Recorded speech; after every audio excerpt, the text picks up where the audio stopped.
neighbours. Everybody needs good neighbours with a little understanding. You can find the perfect blend. Neighbours should be there for one another. That's when good neighbours become good friends. Just reminding Lucy that homework comes before television. She's staying with a friend of hers, Emma. Jim's picking her up. Maybe we should go while the going's good. Tess had an accident. She needs a doctor. Of course, where? Oh, she's just next door, but she's pregnant. Yeah, and hurry. She's in a really bad way. Is the pain easing? Doctor will be here soon. She's not far away. Des, how is she? Well, where is she? She's all right. She's gone to get her bag out of the car. Well, why is she hurrying? Where the... I'm Dr. Marshall. Take it to a Daphne. Where's the pain? Eased a bit. Good, well, we'll take a look anyway. Would you mind moving, please?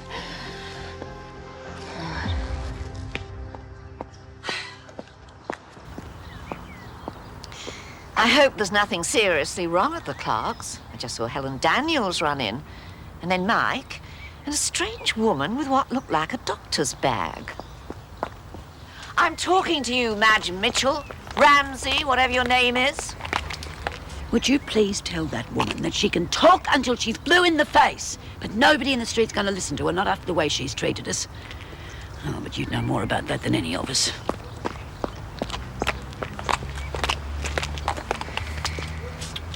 Nan, why are you doing this? You've lost your family and now you're driving your friends away. I don't need any of you. Play your childish games and see if I care. Either Des or I will talk to you tomorrow. Bye. How did Mrs. Mitchell know anything was wrong? The eyes and the ears of the neighbourhood, of course. Mrs. Mangle. I shouldn't have bought that blasted car. Oh, come on, Des. It wasn't your fault. Daphne had every right to play with it. I should have watched where I walked. Mike was only trying to make you feel better, Des. How is she? Can I see her? In a minute. Neither Daphne nor the baby suffered any permanent damage, although Daphne has strained herself. I'm going to put her in hospital overnight as a precaution. Then there is something wrong. I'm not saying that, but Daphne's had a severe shock and I want an eye kept on her for a few hours. Oh, thank goodness they'll be all right. There is one concern, though. Daphne's blood pressure. I understand it caused a problem earlier in the pregnancy and it's shot up again now. We'll be able to keep it under control, but only if your wife takes things very easily, Mr. Clarke. She will. I'll make sure she will. Well, do you want me to call an ambulance? The back seat of the car will be fine. I'll give the hospital a call and let them know you're on your way. Well, you're coming too, aren't you? Of course. I'll make sure Daphne's comfortable and I'll be on 24-hour call in case I'm needed. Needed? What do you mean needed? But I'm if she... positive I won't be. Des? Pull yourself together. I mean, if Daphne sees you looking so worried, she could be convinced that something is wrong. Yeah, you're right. You know, it's a wonder all mothers aren't nervous wrecks. You worry all the way through the pregnancy. Then when the baby's finally born safe and sound, you've hardly got time to heave a sigh of relief before you realise that the worst is yet to come. Daphne will be all right, Mum. How do you know? If it was really serious, there would have been ambulances and stuff here by now. Well, I hope you're right. Of course I am. Hey. It works out. I'll be able to buy the mower after all. What with? With the Liquid Beauty paint stripper. As long as Mick buys the lot, that is. Oh, but he'll have to once he sees how good it is. Henry, you haven't got a great deal of money in the Liquid Beauty. And by the time Scott and Charlene and Jane get their share back, there won't be that much left over to buy a lawnmower. It's okay, Mum. I've got it all worked out. First I'll buy the mower, and then I'll pay him back their share. Henry, even with my limited grasp of mathematics, I know that doesn't make sense. Yes, it does, Mum. I'll be able to pay them with the profits from the mowing business. I could probably do it in a couple of weeks with the jobs I've already got lined up. Well, I mean, it all sounds very well and good in theory, Henry, but don't you think you should ask first? I mean, if you're not careful, they'll be wanting interest on the loan of their money. They wouldn't do that, would they? Probably not, but you should ask. But I can't wait for Scott and Lenny. I'll ask Jane. If she says it's cool, I'll do it. On your own head be it, then. Trouble is, cleaner's all stored in Mrs. Mangle's shed. She'll bite my head off if I ask for it back. You are not going to ask that woman anything. Hang on, Mum. I know that you're giving her the deep freeze treatment, but my whole future's involved here. I don't care, Henry. No member of this household is going to have anything to do with Mrs. Mangle. Well, I'll just have to sneak in and take it then. You'll do nothing of the kind. You're not going to give her an excuse to phone the police and accuse you of trespass. What am I supposed to do? I've got to get it out of there somehow. I'm sorry, Henry, but nothing is worth crossing that woman's path, and that's my final word on the matter.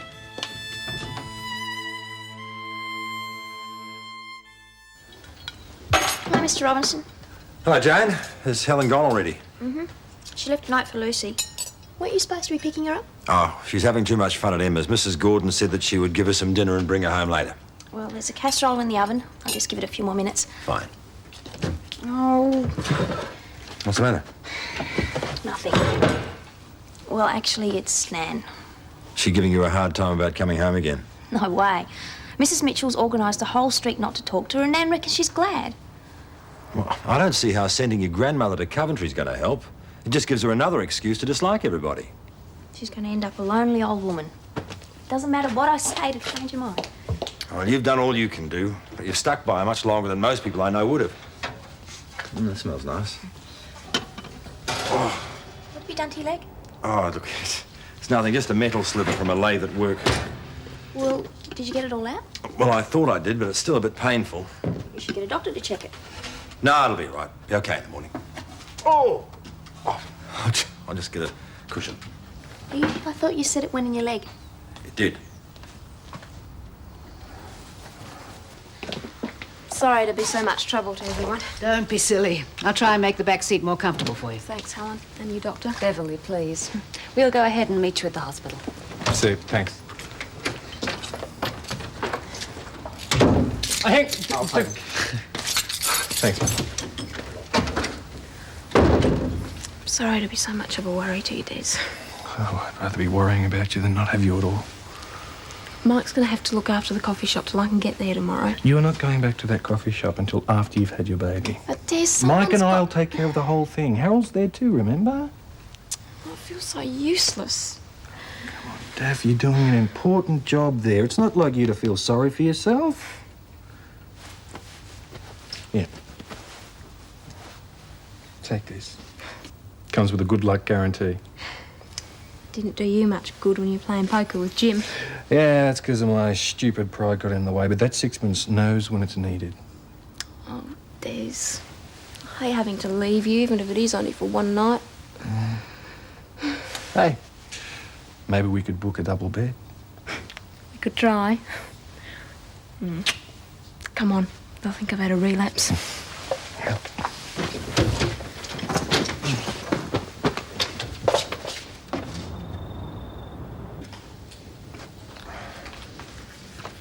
Are you sure you shouldn't give Clive a ring?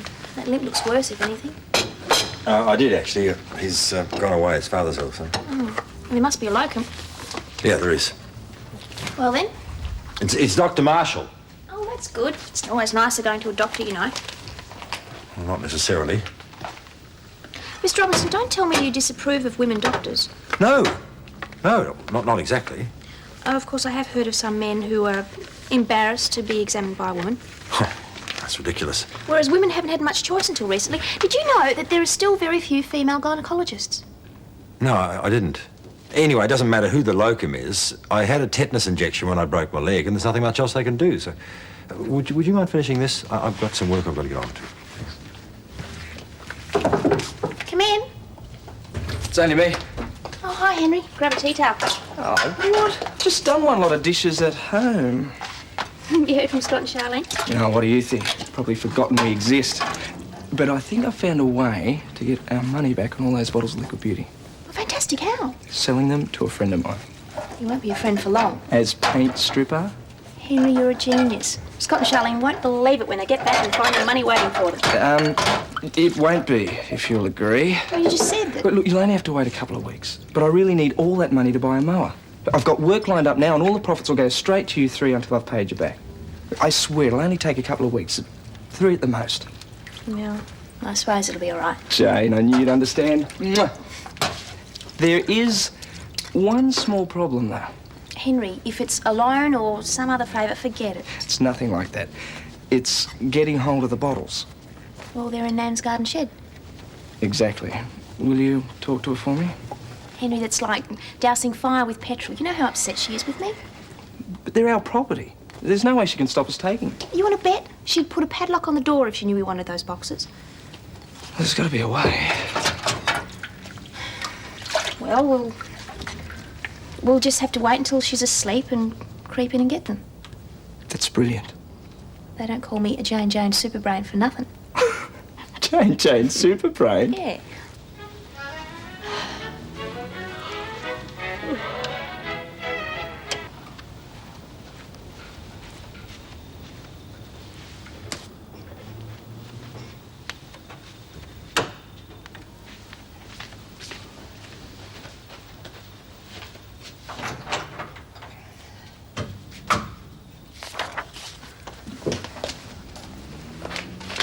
Zero hour. When Nan's lights have gone off.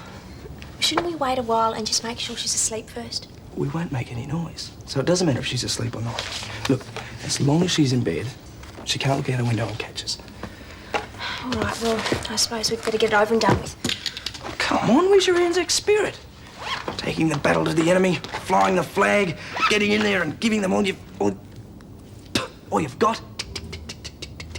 Okay, Henry, I get the picture. Let's just get it over and done with. Don't turn the light on, that's why I brought the torch. Sorry, I'm not used to this, remember? There they are. I wish Scott and Charlene were here to help. Why don't you invite the whole street? Well, they're heavy, Henry. They're not that heavy. Henry, I don't think...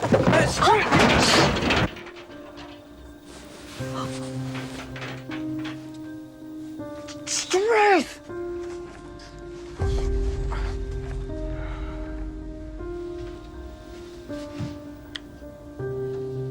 Who's there?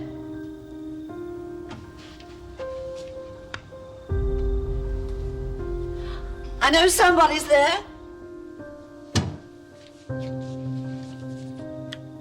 I heard you.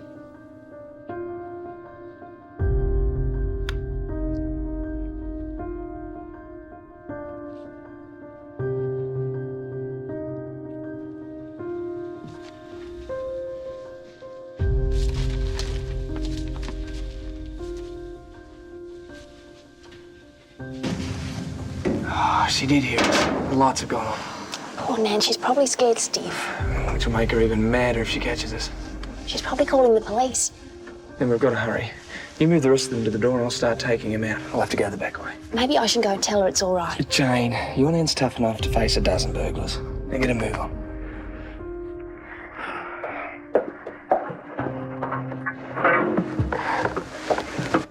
Oh, hello. This is Mrs. Mangle from 32 Ramsay Street. I want to report a prowler. Yes, that's right, Mrs. Mangle. I may have been mistaken in the past, but I'm not in the habit of imagining loud bangs. No, I do not mean gunshots. Look, just get here, will you, before he makes his escape?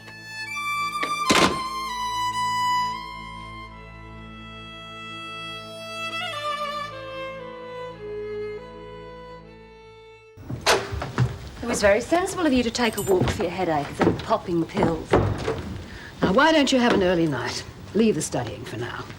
Yeah, I think I will. I'll just get myself a glass of milk. Now get some coffee. Take the weight off your feet. Oh, walking around art galleries should be done in sneakers or bedroom slippers. Couldn't agree more. Oh, Jim, don't tell me you've caught Jane's headache. No, it's not a headache. My leg's giving me hell. I warned you not to be too confident about that break. It's got nothing to do with the break. I got a sliver of metal in it at work today. I thought I'd got it all out, but obviously I must have missed a bit. Well, you are in luck. Dr. Beverly Marshall is sitting in the living room right now. Oh, but she's off duty. I wouldn't want to impose on a friend. Oh, don't be silly. I'm sure she'd much rather give up some of her spare time than discover you were in pain all night. I'll go up to casualty in the morning. Don't be such a martyr. It couldn't be because Dr. Marshall's a woman, could it, Mr. Robinson? I mean, you did say you had nothing against them. Really, Jim, in this day and age. It's got nothing to do with the sex. But while we're on the subject, how would you feel about having a blanket bath with a male nurse? Well, it isn't the same. You're endangering your health because of some prudish nonsense. Beverly, would you come in here for a moment, please? Helen. Hello, Jim. Beverly. Beverly, it seems that Jim had a minor accident at work today. Ran a sliver of metal into his leg. I wonder if I'd be asking too much if you'd have a look at it. Of course not. If you just roll your trouser leg up, It's a bit hard than that. then maybe we'd better go into the bedroom. I'll just get my bag from the car. You're really enjoying this, aren't you? How could you say that? I never enjoy seeing anyone in pain. Hadn't you better get into the bedroom? You don't want to keep the doctor waiting.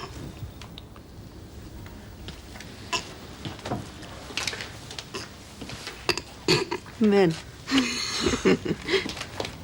Henry, I do wish you'd do that in the garage. I don't know why you'd have to unpack it anyway. I've got to make sure none of them are damaged. Damaged? Don't you dare let any of that leak onto my table. Here, cover it with this. Oh, righto. Now, all I've got to do is test it. Test it on what? There must be some old bits of painted wood lying around here somewhere. Before you open one of those bottles or put it near anything in this house, you check with me. Cool it, Mum. Everything's going to be fine now I've got the bottles back. Yes, but it's a miracle she didn't catch you. Yeah. You don't know what a miracle it was. We dropped some of the cartons. I thought you'd hear it over here. Oh, did Mrs. Mangle hear it? She must have. Some of the lights went on, but she didn't come out, thank goodness. Jane was worried we might have really scared her. No, it's time Jane started to think about herself instead of that rotten old biddy she's past saving. Yeah. But she's an old lady and, well, she's all alone there tonight. If it wasn't for Harold, she'd be alone every night. I don't think he's going to stick it much longer. All right, Mum. I don't like her either. But it doesn't mean I want to be responsible for putting her in a hospital with a heart attack. Fair enough? It's a good thing Jim didn't wait until tomorrow to have that sliver removed. Might have become infected. Yes. Well, I promise this is the last medical crisis I'll inflict on you today. Oh, don't tell me. Are you expecting someone? Not at this hour. Oh, Des, come in. G'day. I saw the light on. There isn't a problem with Daphne. No. She's fine. I just wanted to talk. Well, sit down. I'll get you some coffee. Oh, no. None for me, thanks. I'm on edge enough as it is. People tend to forget how hard a pregnancy is on the father. Everyone's fussing about the mum-to-be and Dad gets left out in the cold. Yeah. Daphne deserves the attention. Just that I think I'll go around the twist, worrying about them both, but not being able to say anything, keeping it inside in case I upset Daphne. I'm useless at the bank, and now there's a coffee shop to worry about. You can forget about the shop. Mike knows the job inside out, and now that Harold's there to supervise, I think you should leave them to it.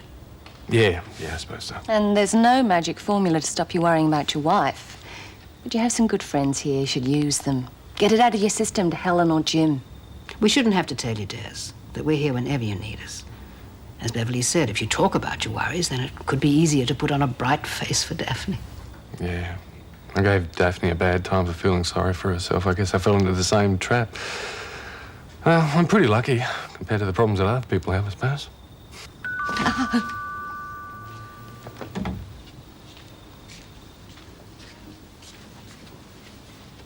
Who's there?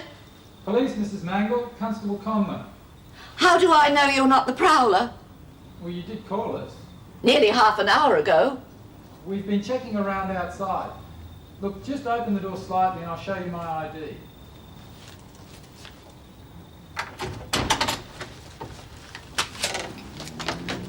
Okay. All right, come in. I wanted to assure you that there's no one hanging around the place. The back door's locked, so are all the windows, and no signs of forced entry. I don't need you to tell me there's nobody in the house, Constable. I've discovered that for myself in the time it took you to get here. Well, it was probably a stray cat knocking over a dustbin or something.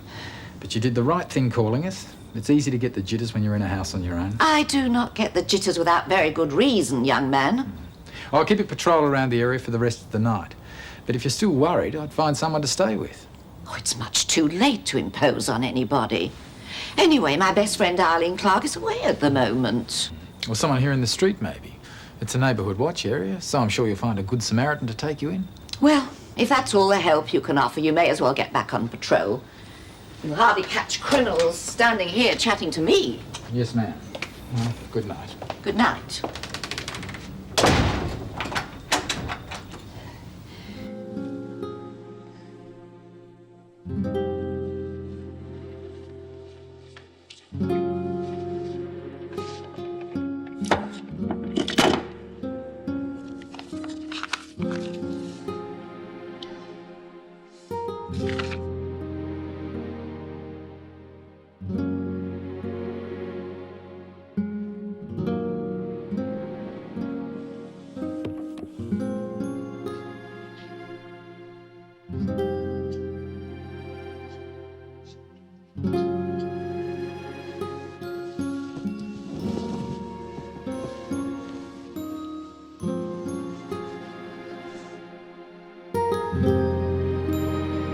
Neighbours, everybody needs good neighbours with a little understanding. You can find the perfect blend. Neighbours should be there for one another. That's when good neighbours become good friends. You got any tissue paper? No, I don't think so. Oh, Daphne won't mind them as they are. Oh. Do you know if Jane's out of the shower yet? I doubt it. From the length of time they spend in showers, teenagers are either very clean or very dirty. 2 bunches. Oh, well, I thought I might give a bunch to Beverly Marshall. Oh. Well, she was decent enough to apologise for the way she spoke to me. I guess I owe her some sort of apology too. Yes, I suppose you do. And she's a good doctor. Funny. I never saw you give Clive flowers.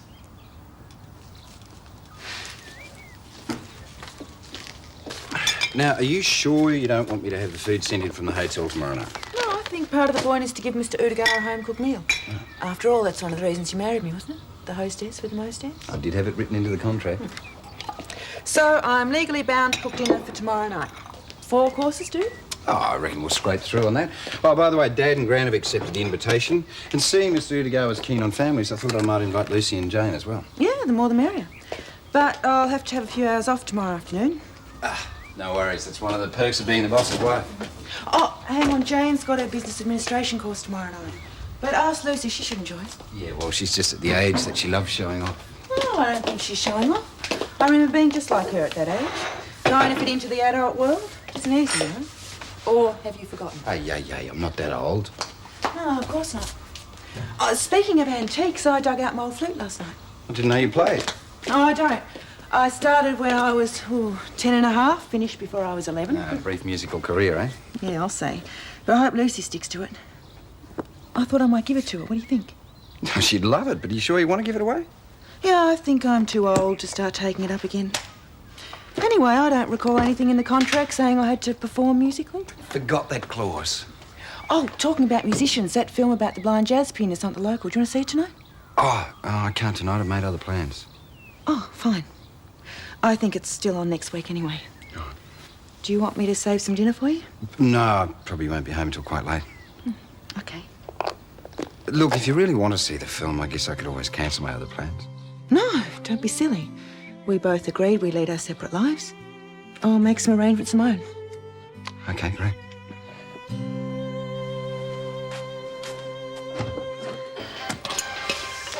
Don't know how you managed to live on your own for so long, Des. I never bothered about cooked breakfasts. Yeah, well, maybe I better do the cooking while Daphne's not feeling well. If you insist, mate. You sure you didn't burn this on purpose? Oh, now would I do a thing like that? I think I'll go and get something to eat from the coffee shop. I don't want you to miss too much uni today. If Harold isn't back to take over, well, we'll close the shop. I should be right for this morning. It's just this field trip I'm worried about. What field trip? Well, some of us have been taken to see the National Library and the War Museum in Canberra, but I'll cancel out. No, you won't. Harold can cope on his own. Just go in this morning and show him the basics. But I thought Daphne wanted to keep an eye on him for a week or so. She won't be going near the coffee shop. And I want you to go on that trip. Harold can manage on his own. How do you think this vegetarian thing's going to go? Well, I think he'll give it a good try. Good to take these keys round to Helen so she can drop in on Daphne. Yeah, right. It's good to have good neighbours. Try telling that to Mrs. Mangle. Let's not talk about her, especially when Daph comes home. Yeah. Right.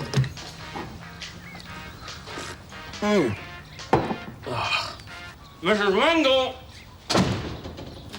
Mrs. Mangle! Oh, will you be pleased with what I brought home? Mrs. Mangle? Mrs. Mangle, you all right? Ah! It's only me, Harold Bishop. Oh, Mr. Bishop. Oh, thank heavens. Oh, thank heavens you're back. Oh. A nice cup of chamomile tea.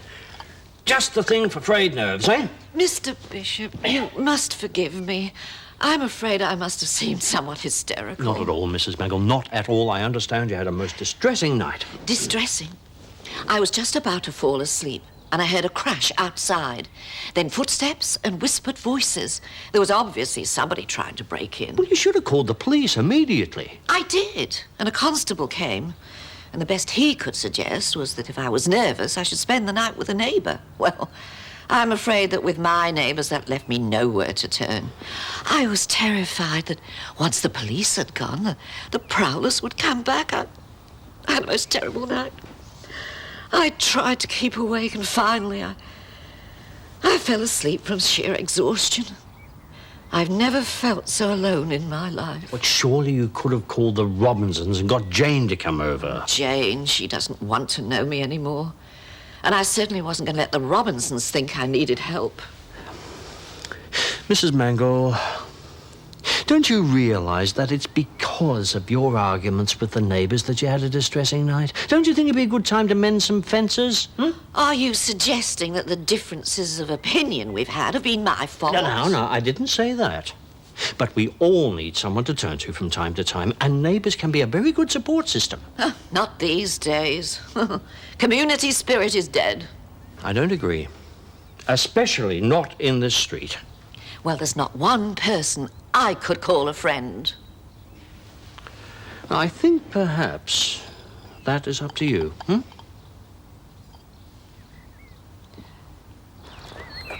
Hi, Paul. Oh, Lucy. Glad I brought you. Hi, Gail. Hey, when's your next flute lesson? After school today. Then I think you might be able to use this.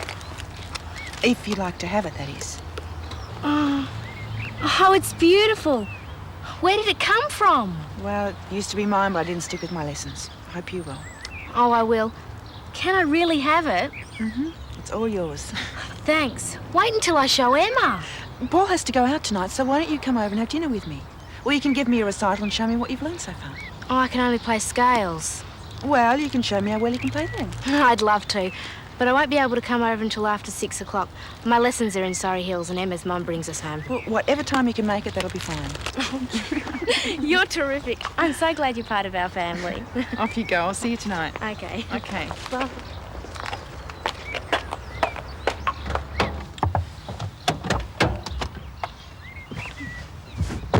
I gather you made a big hit with my little sister. She's made a big hit with me. All the Robinsons have. You know, I really like being part of a big family. Oh, good morning, Mike. Morning, Mr. Bishop. I'm sorry about the urgent phone call, but Des was pleased you could show up. No, that's all right. I was going to take over in a couple of days anyway. Just put the schedule forward a bit. Well, I can be with you this morning, but I've got classes to go to this afternoon. Oh, I think I can handle it. Breakfast? Yeah. Oh, anyone can eat. A cold meat pie is beyond me. I heated it up in the microwave. Oh. You don't like microwaves? No. And I like meat pies even less. Yeah, but Mrs. Mitchell, well, Mrs. Ramsay makes them, and they're really nice. Yeah. Well, the last time we're serving those is today. Or any meat, for that matter. I beg your pardon? I know you want to get your vegetarian thing started, but I didn't think we were going to cut out on all of meat. No, completely. I simply will not handle it. But I thought Daphne wanted to see how the vegetarian thing went first. Des gave me to understand that I was completely in charge, so the meat goes. Oh, yes, and I want you to paint up a sign announcing that all vegetarian food from now on. I think you're rushing into it. No, sooner the better. The sooner people realise that they can get good, wholesome food here, it will be wonderful. They'll flock in. I have bought some organically fresh, country-grown vegetables. They're outside in the car. Oh, yes, you can unload the car as soon as you finish there. Before or after I do the sign? Tell you what, you look after the sign, I'll unpack the car. I'll drive it around the back. Oh, you'll love these vegetables, Mike. They are so tasty. People will just line up for our salads. Good morning. Dr. Marshall, isn't it? Yes. Oh, Harold Bishop. I'll be managing the coffee shop while Daphne is incapacitated. Oh, right. Yes, I saw you talking to Helen Daniels the other day. She told me who you were. Oh, take a seat. Oh, thank you. There you go. Something smells good. That'll be the meat pies. Do you want one? Oh, I don't think so. Not for breakfast. Sure, as a doctor, you are convinced of the necessity of starting the day with a good, wholesome breakfast, eh? Yes, definitely. Also the necessity for a good vegetarian diet? Yes, well, there's no doubt that too much red meat isn't good for you. On the other hand, a little now and then doesn't hurt. Those pies smell so delicious, I think I'll come back and have one for my lunch. But for now, coffee and croissant? Coffee? Croissant. Have you seen Daphne this morning? Yes, I've just come from the hospital. She'll be fine as long as she follows my orders. I want her to have complete rest. Des was just about to take her home. Well, I'm sure she'll be able to rest now that she knows the coffee shop is in such capable hands, eh? Beverly's really nice. Hope she sticks around for a while. We could get to be good friends. Yep. Now let's get you to bed. Des, I just got out of bed. Beverly said that's where you have to stay. No, she didn't. She said I have to stay off my feet. And I can do that just as well on the couch as I can in bed. At least in here I can watch television. Okay, as long as you promise to stay on the couch. Des, I won't break. I just have to take things quietly, that's all. Well, why don't you get into your nightgown? I'll get out a quilt and make up the couch for you. I'm fine here, really. Oh, they're lovely. Yeah, from Jim. Here, put your back. Des, would you stop fussing? Just go to work and I'll be perfectly all right. Wish I could stay with you. Not if you're going to mollycoddle me to death. It's just... I worry. Oh, I know you worry. Feels like it's all my fault. Like, if I hadn't have bought that toy chest, if I had been more careful... Don't be silly. If it's anyone's fault, it's mine. I shouldn't have left that toy car lying around. You could have broken your neck. Yeah, I couldn't sleep last night. Worrying about you, the baby. Well, we're both okay. What if... What? No, just a minute. What if the baby's not perfect? That's what you were going to say, wasn't it? Well, I don't think it's going to affect the way we love him or her, do you? Of course not, but do you think we'd be able to cope? I bet you'll be the best father in the world, no matter what. Des, this is our baby, and I'm pretty sure nothing's going to go wrong. And if something does, then we'll still love him and look after him. Or her. Or her. We'll manage. I know my parents weren't wonderful, but we're going to be different. Des, we want this baby so much. You know what? I couldn't sleep last night either. At the scares during the pregnancy, I just lay there worrying, and then something sort of happened. What happened? I suddenly felt convinced that this little one's going to make it. Don't ask me how I know, I just do. Our baby's a real battler, Des. Nothing's going to stop him being born. He doesn't believe in quitting, he's a fighter. Just like his mum, eh?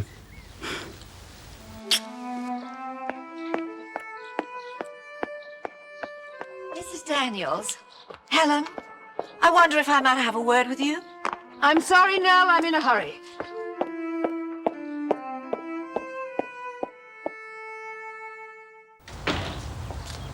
Morning, Jim. How's the wound this morning? Feeling a lot better, thanks. Did you have a reasonably comfortable night? Yes, and I realise it was thanks to you. I'd like to see you in the surgery within the next day or so to check there's no infection. Oh, Clive'll still be away, will he? For a couple of weeks, at least. Of course, if you'd rather see someone else... No, not at all. No, I'll call him. Fine. Out of your own garden? Yes. Well, they should brighten up the day for some lucky lady. I was beginning to think you were a woman hater. Not at all. As a matter of fact, they're for you. I was intending to send you a bill, you know. I realise that. They're by way of an apology for my unfriendly behaviour. Thank you. Well, I've got a busy day ahead of me. I'd better get on with it. Bye. Bye.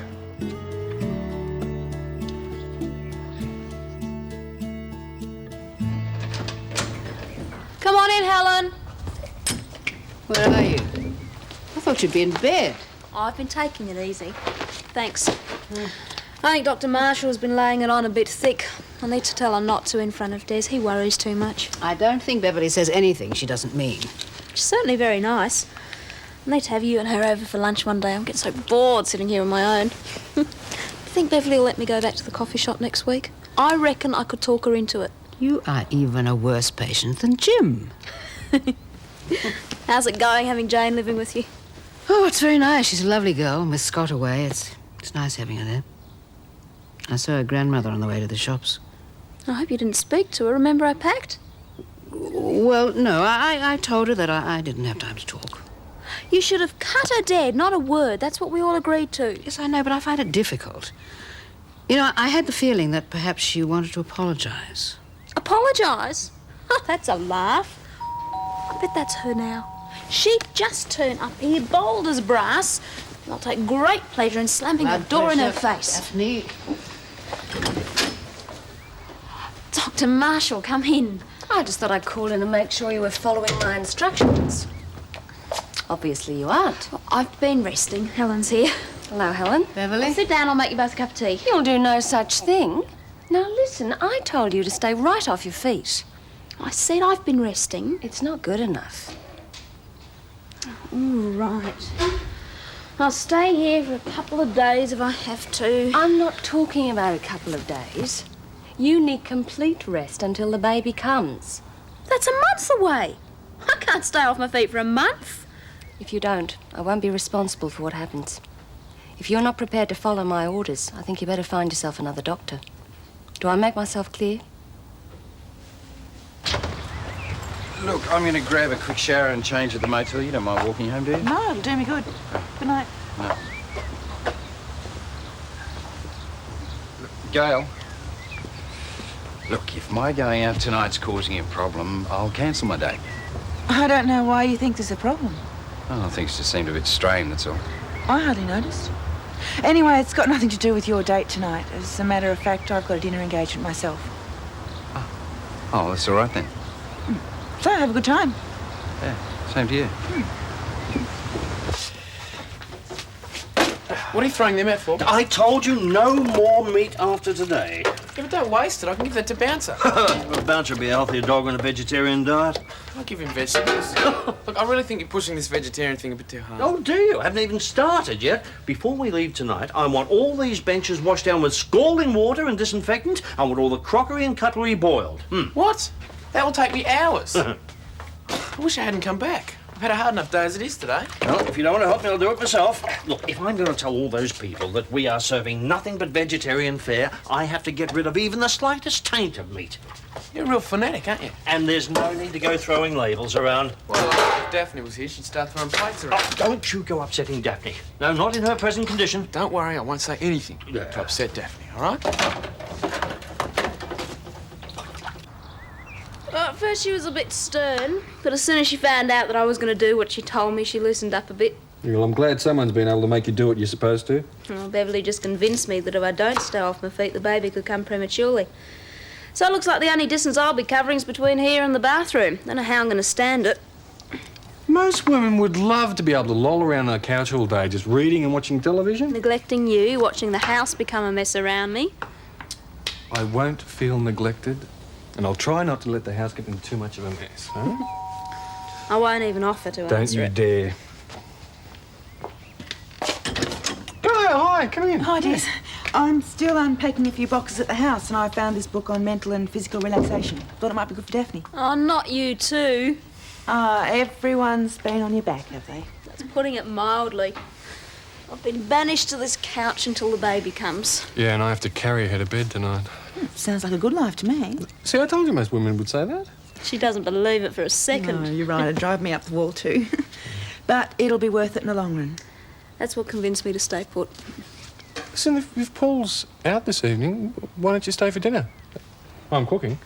Thanks, but I'm afraid I can't.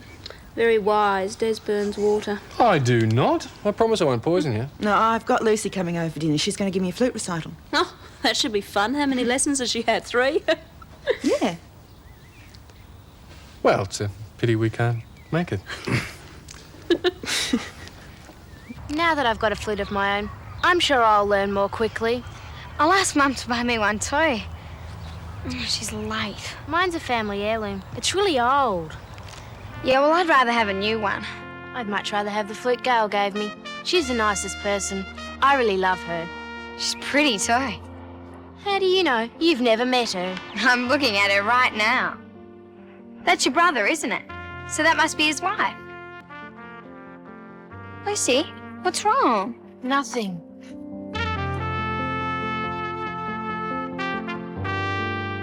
Neighbours, everybody needs good neighbours with a little understanding. You can find the perfect blend. Neighbours should be there for one another. That's when good neighbours become good friends. This is getting out of hand. In my day, the temperatures were in English. Now they're in centigrade. And there are different settings for the oven and the microwave. What does it all mean? Doesn't matter. Forget I asked. Lucy! She's still at her flute lesson. And I think we ought to take advantage of this moment of peace and quiet to discuss what we're going to take to Paul and Gail for dinner tomorrow night. Oh, well, unfortunately, there's a small problem. Marjorie Brethall has dropped out of the judging panel. The Erinsborough art competition I told you about. And they need you. Yes, an urgent SOS. They rang this afternoon, I'm sorry. Oh, terrific. So I'm going solo again. No, Lucy's going, and I'm sure Rob Lewis will be there. That should be ample family to please Mr. Udigawa. I'll apologise to Paul tomorrow, but there's really no way I can get out of it. Well, if it isn't our own little Nightingale, how was the lesson? All right, I guess. Well, I'm sure we can hear all about that later. I want you in the bath. Quick, smart, young lady. Gail's expecting you. Oh, no, I don't want to. Was a complaint about having a bath or going to Gail's? I mean, I feel sick. Could I go some other time? But Gail said you were so excited about it. Your very own dinner invitation. You were quite flattered. I know, but now I feel sick. Sick enough to see a doctor? No, just sick, you know. Oh, sick, yeah, I know. Well, you better go and phone Gail. Apologise for not coming. Oh, could you do that, Dad? I think I want to go and lie down. I'm not sure which is the more mystifying, trying to fathom the vagaries of an adolescent or this. On second thoughts, there's no contest. Lucy wins in a canter. Well, I'll leave you to ponder that. I'll go and phone Gail. Oh, Jim, why don't you ask Gail to come over here instead? We've plenty of dinner. And she can bring the dessert. Yes. What do you mean, all wrong? How can an innocent little meat pie be all wrong? They're not all carnivores, Madge. Oh! And Daphne's coffee shop, under my guidance, has elected to put the vitamins back in our victuals and the flavour back in our food.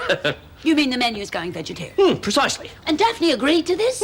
Surely not. Oh, for sure, yes. Yes, she's very keen on the idea. But I am not here to put the cottage industry out of business. I want this productivity at the grassroots level. Get to the point, Harold. I'll buy the pies. As long as the fillings are vegetarian. Simple. But where's this going to end? You've got banana smoothies, Hunza pie. What next? Seagrass matting on the floor and sitar music on the jukebox? Broccoli and mushrooms might be a good start. All right. Broccoli and mushroom it is, then. Good. Oh, can't wait to test the first batch. It's this batch that's worrying me. What am I supposed to do with these? Throw them down the garbage disposal? Harold. Henry. Hello, Henry. Hey. They smell great. Thanks, Henry. I'll grab some sauce. Good. Think you might have solved your problem? Yes. Well, I better get home. Don't like leaving Mrs. Mangle by herself, especially not after that prowler last night. What prowler? Oh, didn't I tell you? She had a disturbance outside her window about 9:30 last night. Scared the wits out of her. That wasn't a prowler. It was me. And the rest, Henry. Jane and I wanted to get the boxes of Liquid Beauty out of a shed. Well, why didn't you just knock on the door and explain yourselves? Well, Mum said to steer well clear of her. Anyway, she would have told us to nick off. We figured it'd be easy just to duck in there and grab them. Oh, I suppose that'll put her mind at rest, although I don't think she'd be too happy with you or Jane. What did you want that wretched polish for in the first place? I managed to flog it off as paint stripper. And with the money I made, I'm about to buy myself into the lawn mowing business. And I am sure Harold's going to be right behind you. He's a great supporter of cottage industry, aren't you, Harold? In fact, just before you arrived, he was saying to me that he wants to see more productivity at grassroots level. Isn't that right, Harold? Bye, Harold! I'll get it, Dad. Oh, hi, Lucy. Jim tells me you're not feeling too well. What's the matter? Just one of those general all-round illnesses, we suspect. Nothing too serious, providing the specialist gets to it in time. Oh, I see. Have you got a temperature?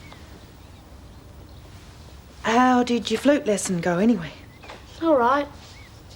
Paul working back, is he? You know what he's like. Mr. Perpetual Motion, so we understand. He even wears his beeper in the shower, I hear. Oh, I don't think he's quite that bad yet. I thought I heard a friendly voice. Hi, Helen. Dinner in about 20 minutes. Oh, great. That gives me just about enough time to show you all the wedding photos. Great. I still don't feel well. I think I'll go to my room. Yeah. Okay. What's wrong with Lucy? I thought she'd love to see the photos. Something's up, that's for sure.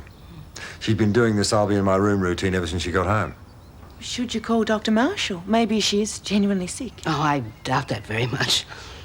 I think it's more that she's had a falling out with Emma or one of her other school friends. She'll bounce back. Funny, if I didn't know better, I'd swear it had something to do with me.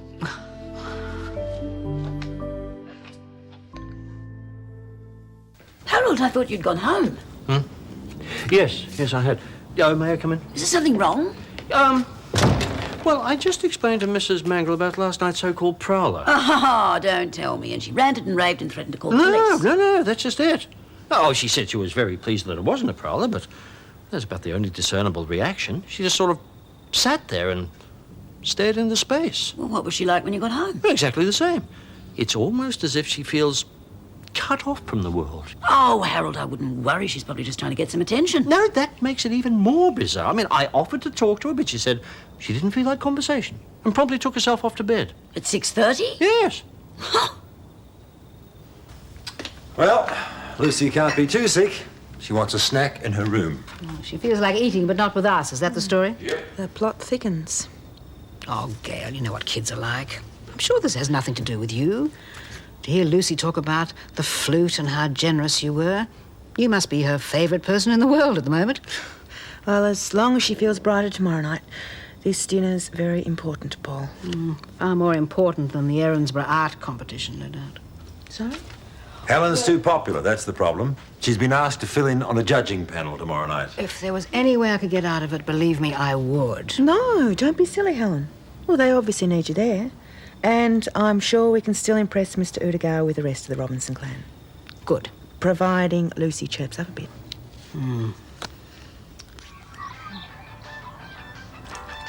You seem very energetic this morning. Oh, well, you got to keep in shape, you know how it is.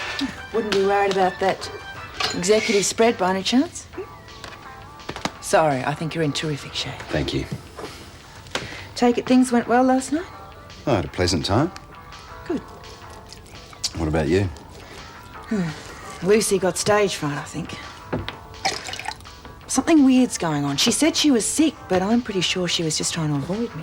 But why? I thought Lucy was the founding member of your fan club. Helen and Jim can't figure it out either. Yeah, I'll leave her alone for a while. She'll be all right. Now, have we got everything we need for this dinner tonight? Everything except Helen. She can't make it. Oh, what? I was hoping Gran was going to be there to help me with Mr. Udegaard. We could always ask Dad. Are you crazy? Well, no offence, Gail, but Rob's track record hasn't been too good lately. And he's just as likely to start talking about Pearl Harbor. Oh, come on, he's not that bad. But you know what I mean. I can't afford anything to go wrong with this dinner tonight. You and I have both worked very hard for this. We put an awful lot into it. I know. Tonight will be a fantastic success. You just watch.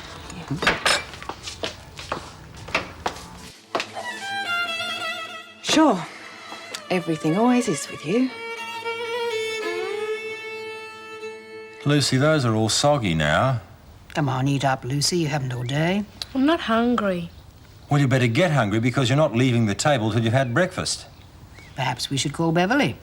No, I don't need a doctor. Then what do you need? A good hiding by the sounds of it. Do you have a problem at school? No. Oh, wait a minute. I know. Keeping secrets, no appetite, spending hours alone in a room. What's his name, Lucy? Jim. No, it has to be a boy. Why else do girls behave as though the world's about to end? Of course it isn't a boy. I don't ever want a boyfriend again, and in fact, I'm not getting married, that's for sure. You can't trust anyone. Something tells me I must have been pretty close to the mark. But it doesn't make sense. She's never mentioned anyone. Well, quite frankly, I can't be bothered worrying about it. We've been through the stage before with Paul, with Julie, with Scott. Lucy's just as entitled to be as confusing as any other adolescent. Yes, well, you don't need all that on top of your other worries. Did you have any luck with the books last night? No. The garage is in deep financial trouble, whichever way you look at it. Well, what about refinancing? I mean, you have to keep it afloat somehow. Yeah, well, that's always assuming it wouldn't be better to cut our losses and get out now. Oh, Jim, no. Well, one thing's for sure, I can't keep putting off the inevitable. Rob has to be told. And I'm the one who has to do it.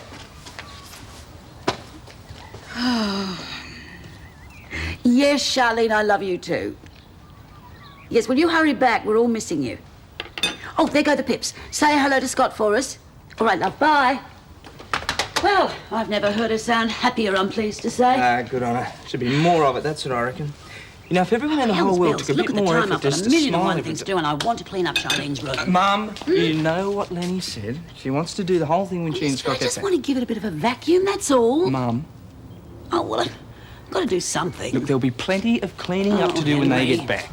And you're going to teach Lenny how to make a double bed. Oh, Henry. Well, they're both not going to fit into hers, are they? Now, be practical. They're married now. Yes, I know that. It's still not a fit subject to discuss over breakfast. Sure. And Henry, would you please put some of that on the plate, not all over the bench?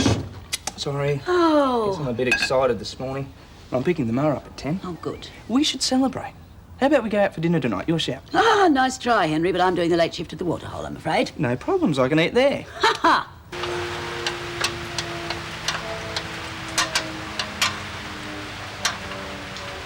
Knock, knock. Who's there? Jim. Jimmy. Jimmy. Oh, good day. Rob, we've got to talk. I spent last night going over the books and, look, I can't find any way that I can justify borrowing the money to pay back Harold. So, what are you saying? That we ought to cut our losses and sell up as quickly as possible. But this is my life. You may as well cut off my right arm. You can't, sir. You can't. I'm sorry, Rob. That's my decision. If there were any other It's option... just a fancy way of saying no. So much for 20 years of blood and sweat. Well, maybe there is another option. I mean, perhaps you could find something more cost-efficient. A smaller workshop, maybe. This is my garage, and has been for as long as I can remember. We all have to make sacrifices, Rob. Yeah, sure. Well, look, do me a favor, will you? Don't say anything about this in front of Gail. I'll have to get back to work anyway. Hi, Jim. Hi. Don't take this personally, but I've got to fly. I'll see you tonight. Yeah, sure. Tonight? What's happening tonight? Oh, the Robinsons are coming over. We're having a bit of a dinner party. What time? I'll have to get scrubbed up. Well, actually, Dad, it's a sort of a business dinner. It'll probably be pretty dull. Meaning you don't want me there? No, A it's shame, just... Dave. That shouldn't come as any great shock, I suppose. Dad, of course not. It's just that I thought you wouldn't. Used to be as a man got older, he earned more respect, not less. People looked up to their elders. And then felt he had a place in the world, too. Something to be proud of.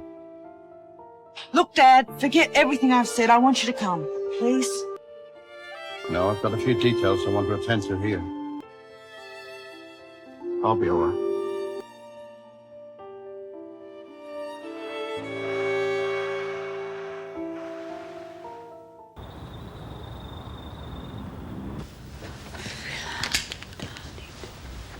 Looks good. Don't change a thing. Yes, I know. I'm the one judging the art competition this evening, not the other way around. I'd feel more relaxed if I were having a family dinner with Mr. Udagawa. Oh, and listening to Paul drone on and on about subdivisions and rezoning proposals. Come on. Oh, it won't be as bad as all that. Well, don't bet on it. I hate this dress. I don't want to go. One more peep out of you, young lady, and you won't be going anywhere ever again, full stop. Gran doesn't have to go, so why should I have to? All right, that's it. Go outside and wait for me out there. But, Dad... Out! I don't know what's got into her. Possibly a little less of the heavy parent routine tonight, and she might open up. Oh, yeah, maybe. You can do it, Jim. I've absolute confidence in you. Well, that's one of us. Small talk over dinner, and then we'll have coffee in the living room here. If all's going well, I'll broach the contract details. With a little bit of luck, he'll sign tomorrow.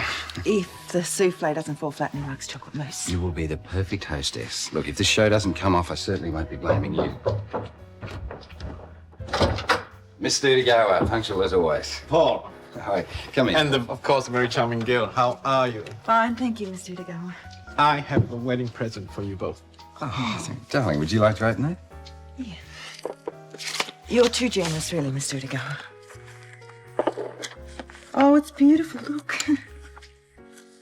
Well, perhaps a little hard to read. Please allow me.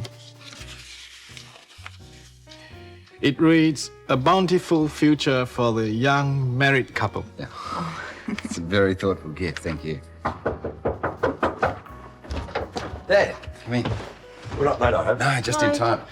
Mr. Udigo, you remember my father? Nice to see you again. And this is my little sister, Lucy. Lucy, have a look at this. It's a wedding present for Mr. Udigo. It's hoped to bring you good fortune and many, many offspring. I must apologise for Mrs. Daniels. She was hoping to see you again. Unfortunately, she had other commitments. I understand, but we will have the company of your father, I trust? I'm sorry he also has other commitments. We've got a big evening planned, nevertheless. Now, who's for a pre-dinner drink? Yeah, thank you. Very nice. Please, after you. Thank you.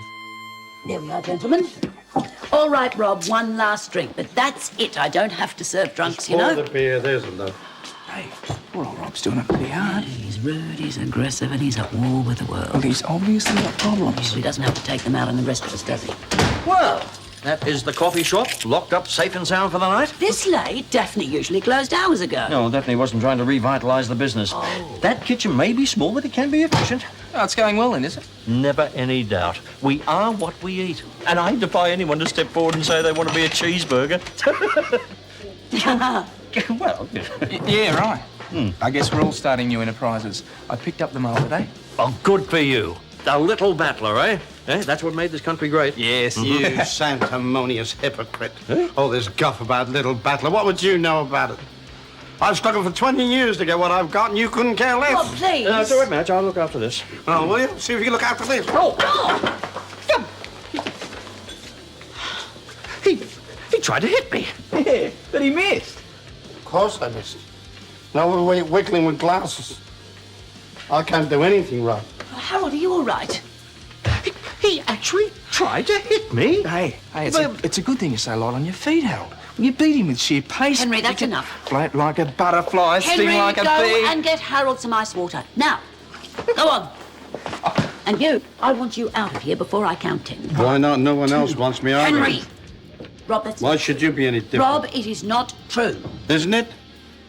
My business is down the drain and my own daughter doesn't want me at a dinner party. I'm drunk and I'm a gambler. Yes, and you're so preoccupied with Rob Lewis, you're about to disappear up your own nostril. Oh, honestly, Rob, your daughter loves you. Of course she wants you at a dinner party. But this Gail said... Doesn't matter what Gail said. You go and tell her that you need her. No daughter could turn her back on that. You really think so? Well, you never know until you try, do you? You know, I think you're right. Come on. Thanks a million. Yes. Off you go. Good night, Rob.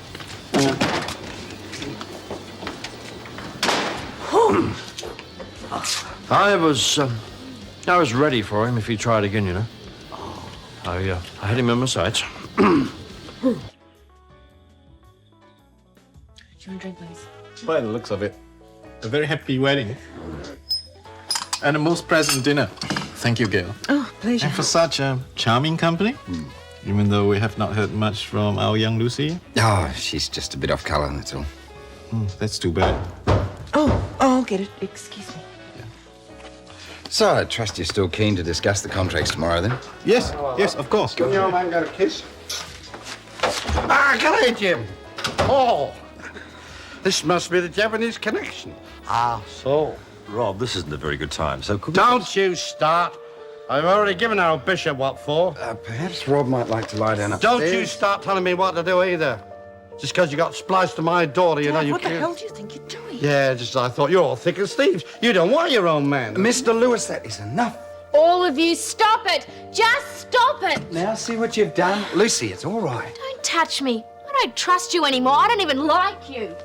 I'd better go as well. Would you excuse me, please? Perhaps I better leave now. There's no need, really. Mr. Ah, let him go if he wants to. What about our appointment tomorrow, though? You've really done it this time, Dad. I'll never forgive you for this. Not ever.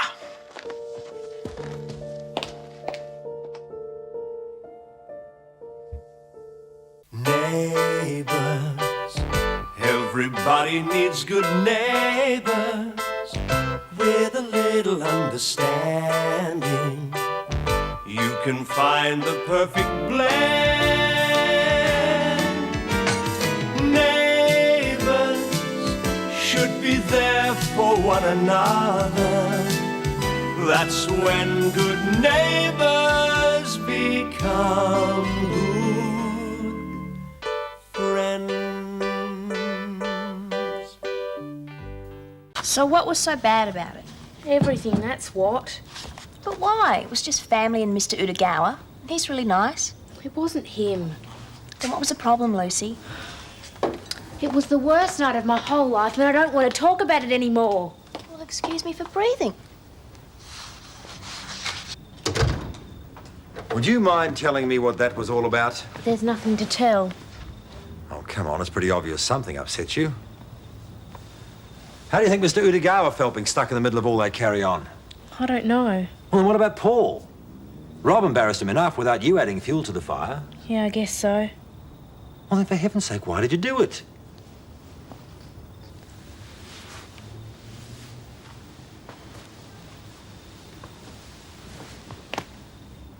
Look, I'm your father. I'm supposed to help you, but how can I if you won't tell me what the problem is? I told you it's nothing. I just had a headache, that's all.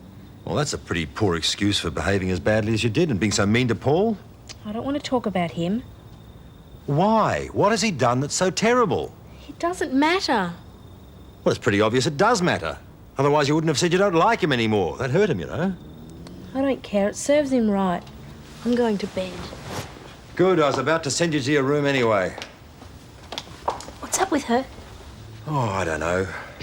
The whole evening turned into a fiasco. Rob Lewis turned up half sozzled, and apart from anything else, managed to insult Mr. Utagawa. Oh, no. Paul and Gal really wanted to make a good impression on him. Well, they were succeeding, too, until Rob's little effort. Why did you have to pick tonight, Dad? Look, if you want to behave badly, I can't stop you, but tonight was so important to us. This Utagawa bloke's pretty big time then. Oh, you could say that, yeah. Thanks to you, Paul's just lost a deal he's been working on for months. Well, so much for your promises about going easy on the drink. I'm sorry, love. I didn't mean to let you down. Or you, Paul. I guess I was too caught up with my own business problems to think anyone else might have any. What problems? I thought they were all sorted out. So did I. Well? Well, Jim had a bit of a word with me today. Seems he's done his sums and decided the garage isn't a go anymore. He says we have to sell out. Definitely. He's thinking of looking for a smaller workshop. I don't think it'll come to anything. Just trying to soften the blow. How about that, eh? I've had that garage 20 years. Now they're taking it all away. Oh, Dad, why didn't you tell me? I didn't want to worry you. No, you thought it'd be a better idea to come in here uninvited and just insult our eminent guest, didn't you? It's partly my fault, Paul. I told Dad he could come if he really wanted. But not to behave the way that he did. He's right, love. I knew you didn't really want me to come here tonight. Why would you? Why would anyone want me around the way I carry on? No more, Dad, no more, not tonight. The bed's still made up in your old room. Why don't you go and sleep it off? I've been a bit of a disappointment to you, haven't I? One way or another. Just go to sleep, Dad. We'll talk about it tomorrow.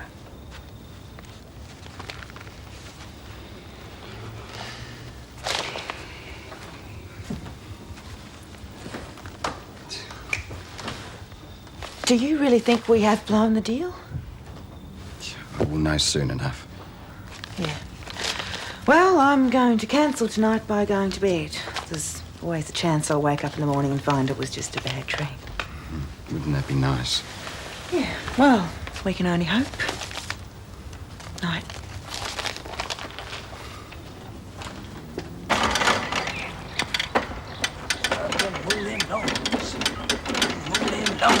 Henry, have you seen what you look like? Handsome, debonair, young executive on the move. On the move very slowly. You need a car, don't you? Well, needing one and having one aren't quite the same thing, but give me a few weeks, I'll be able to afford it. You'll be awfully puffed if you can't. I'll do it. But before I do, I'll be giving you your $100 from the Liquor Beauty, and that's a promise. Maybe I should let you keep the money and become a shareholder instead. That way I could rake in all the profits. No way. Not only will I be earning every cent by myself, I'll keep every cent. No greedy shareholders for me, thank you. Oh, well, if you don't want the money. No, but I might want you. What do you mean? Well, I finish all my jobs by 2. I thought I might go knock on some doors to try and line up some more. Pretty face with me might just improve my chances. Meaning me? Would you? It'd be a lot harder for people to say no to you than it would be to me. Okay. Really? Yeah. Mike's away in Canberra, so it'll help fill in an afternoon. Dressed to kill, Henry? Well, only the weeds. Don't laugh at him, I've already done that. Are they all up yet? Mrs. Daniels is sleeping in, but Mr. Robinson and Lucy are up. Fine, well, Lucy's one I really want to see. Happy mowing, eh? Oh, better get a move on. I'll let you know when I'm ready to go door knocking. Okay. Oh, dress appropriately, will you? Appropriately? Yeah, like a mother of 10 starving children who won't get fed tonight unless their father, me, gets a lawn mowing job. Henry, I'm a bit young to have 10 kids. All right, make it 5. Bye. Lucy, don't you think it's time you told me what the matter is? It's nothing, I already told you. Come on, you can't keep this up forever. Hi, mate. I'm gonna go and get changed. Wait a minute, Lucy. Look, I know you're angry with me, but don't you think I've got a right to know why? It's not important. Well, it is to me. Last night you told me you didn't like me anymore. I must have done something wrong. And Gail's worried too now. She thinks maybe she's done something. It's not her in any way. You don't care whether she's worried or not.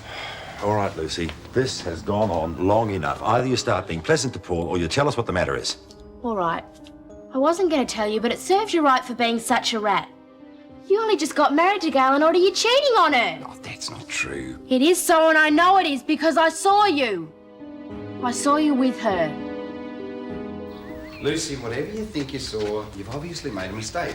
I did not. Well, then why did you tell us what you did see? Take your time. The other night I was waiting in the street with Emma because Emma's mum picks us up. You know, after our flute lesson. Yeah, sure. Emma saw your car pull up. She thought you were with Gail, but it was this other woman. She was practically sitting on your lap. Lucy, that was only Crystal. Who?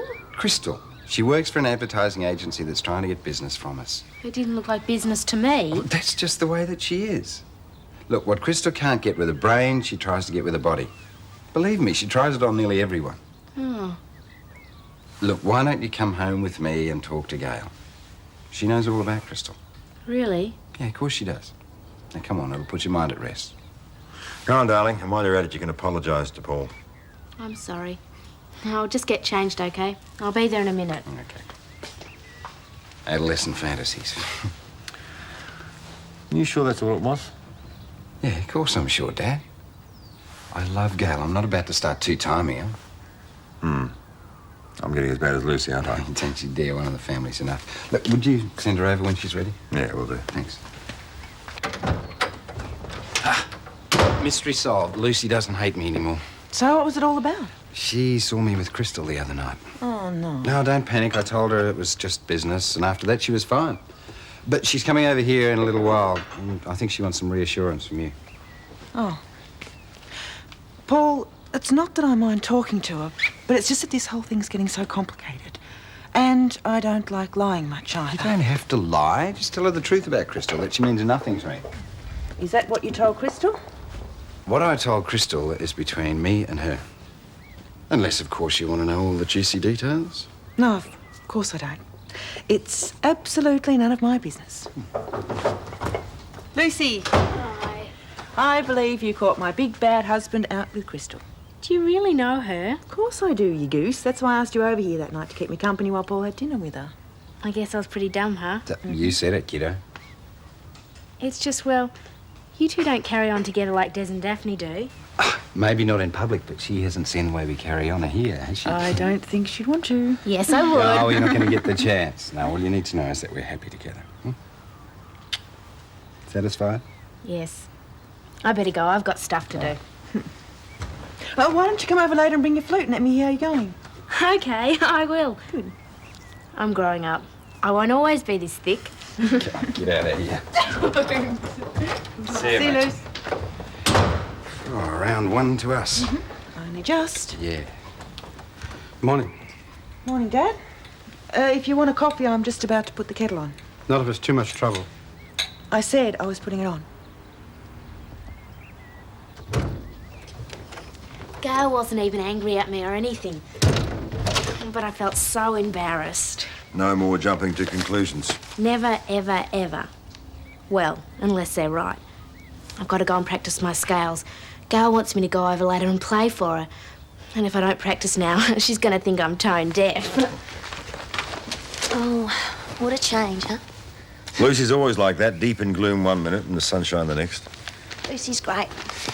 I wish I had a kid sister just like her. I wish I had brothers and sisters, full stop. Well, there'll be plenty to go round tomorrow. Scott and Charlene get back from their honeymoon. Oh, yeah.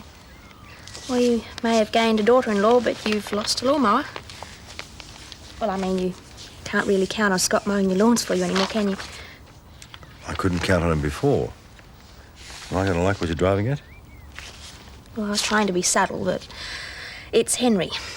He's got himself a lawn mowing business, and, well, he really needs the work, and I said I'd help him, so... Well, if you need your lawns mowed, do you think Henry could do it? Providing the price is right, sure. Oh, great, thanks. That wasn't that hard, was it? I'll get that. Oh, hello. These are the things you left behind. I thought you might want them. Thought you were giving them to charity. Oh, that wouldn't have been right after all. They do belong to you. Oh, well, thank you. Although some of it's pretty ancient, I probably should throw it away. As you wish. Mrs. Mangle, come in, please. Thank you, Mr. Robinson. I'm a bit old for this now. But that's the first doll I ever gave you. I thought you might like it for sentimental reasons. You can keep it if you like. Thank you. Well, that's all I came over for. I'll go. Nan, are you all right? Yes. Yes. I won't trouble you again. There's really no point. You're not being too hard on her, are you? Your grandmother doesn't seem very happy. No. But it's all an act. And if she thinks I'm going to fall for it again, she can forget it, because I've had her up to here.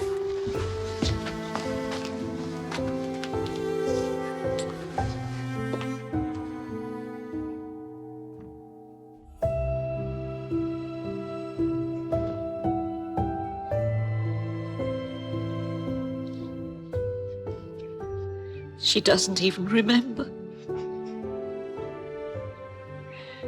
She doesn't even care.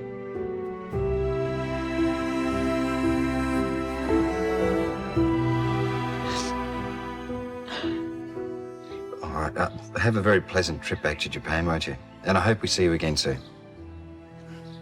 Okay, goodbye, Mr. Idegawa. He's going back today. Does that mean the deal's off? Oh, as good as. Well, he left it open to keep in touch, but I think he was just being polite. We've lost it, I'm afraid. Oh, Paul, after all your hard work. That wouldn't have anything to do with what happened last night, would it? I'd say it had an awful lot to do with it, Rob. I really am sorry. You don't know what I'd give to be able to turn back the clock. If there's anything I can do. There isn't, Dad, so let's just not talk about it, eh? I'm going up to make the beds.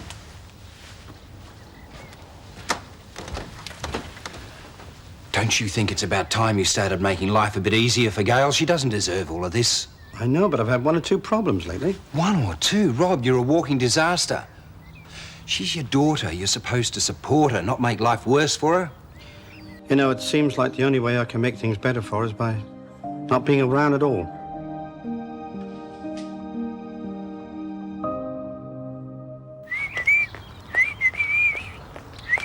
Henry, I'm ready. Do I look okay? A bit too okay. I was hoping for a bit more of the poor but honest look. Well, that way the customers would find it harder to say no. Henry, don't pick on me. I've already found you a customer.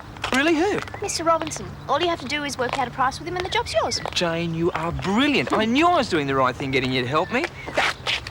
Did I tell you? I just love the way you're dressed. Tell me that after we've had 20 knockbacks. It will never happen. This is going to be brilliant.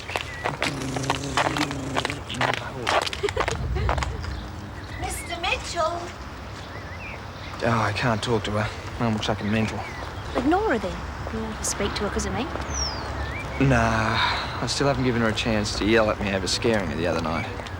Might as well get it over with. Oh, Mr. Mitchell, I won't take much of your time. Actually, it's Henry Ramsay now. I've changed my name. Mr. Ramsay, then. I've heard you're now in the lawn mowing business. Yeah, sort of, yeah. Mr. Bishop's offered to mow my lawns, but it doesn't seem right to take advantage of him. And I've decided that I'd prefer to pay to have them done. That being the case, would you be interested? Sure, you bet I am. Ah, thank you. I'd appreciate it. I'll let you know when would be suitable. Well, great. Any time, Mrs. Mangle. Good day, then. Jane. Mum's plan must be working. I've never heard her be so polite. I wouldn't count on it lasting. I've known Nan for too long.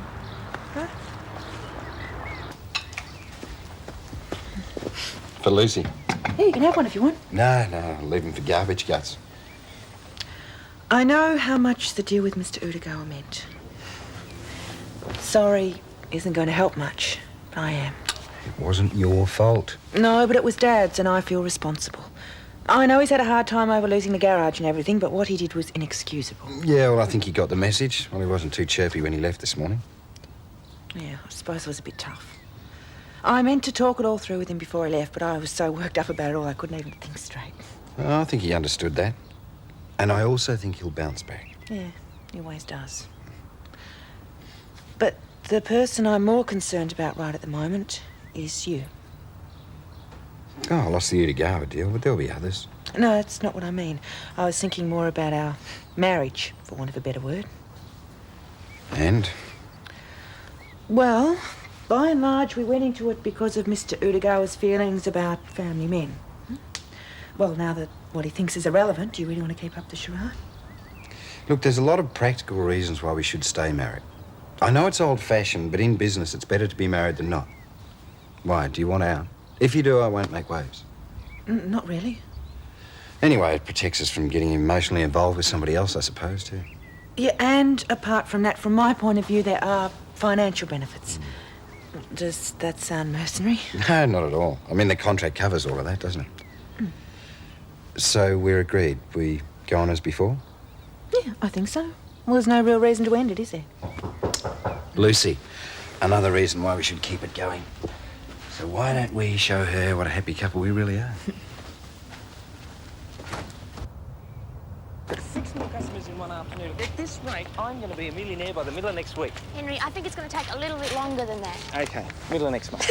I didn't know making money was going to be so easy. So far, we've only made customers, not money. Mere details, Jay. Oh, Mr. Lewis, I've got a small favour to ask you. What is it? Well, I was wondering if I could put an ad for my lawn mowing business in your window. I don't think so. There's no point. Why not? It's not a good idea at the moment. Jane, you heading back to Ramsay Street? I will be soon. Could you give this to Gail for me? Yeah, sure. Why don't you give it to yourself? Rather you give it to her. Oh, all right.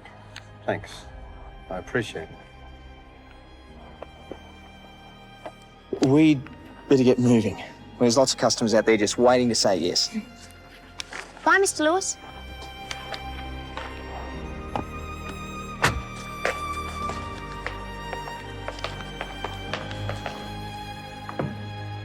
Have another one. No, thanks. If I have any more than 3, I get sick. I'll play my scales for you again. Good one, Luce, but I think we've had enough concerts for one day. Gran doesn't like listening to me either. We do like listening to you, Lucy. But enough is enough, right? I think I'll go and practice at bouncer. At least he never complains. Yeah, only because he doesn't speak English. You'll see. In a couple of weeks, I'm going to be brilliant. Well, better than Emma anyway. And I really do love my flute. I'm glad. Thanks for the afternoon tea. Anytime. You're absolutely positively in love, aren't you? You bet we are. Okay. See you later. See you, Lucy. Bye. See you soon. Hey, thanks for that. In fact, thanks for everything. Oh, I think we pulled that one off pretty well. We certainly did.